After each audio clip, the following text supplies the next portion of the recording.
বা কেন করছো? তোমার ছেলে আমাদের অন্য জায়গায় নিয়ে যেতে চাইছে। ওনাকে কি সব ইভিল স্পিরিট দেখেছে কাল রাতে ওর ঘরে। রাবিশ। ওমা, সে কি কথা? ইভিল স্পিরিট মানে বাবু নিজে চোখে দেখেছে? আচ্ছা, বাবু বলছে যখন, তখন না হয়। আরে বাহ, তুমি ওর কথায় তাল দিচ্ছ। জানোই তো ছোটবেলা থেকে কেমন।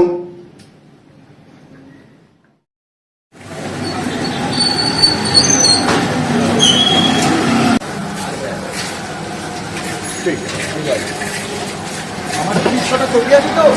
ঠিক আছে, একটা বিস্কুটের প্যাকেট আর একটা চানাচুরের প্যাকেট, আর টোটাল কত হলো বলুন?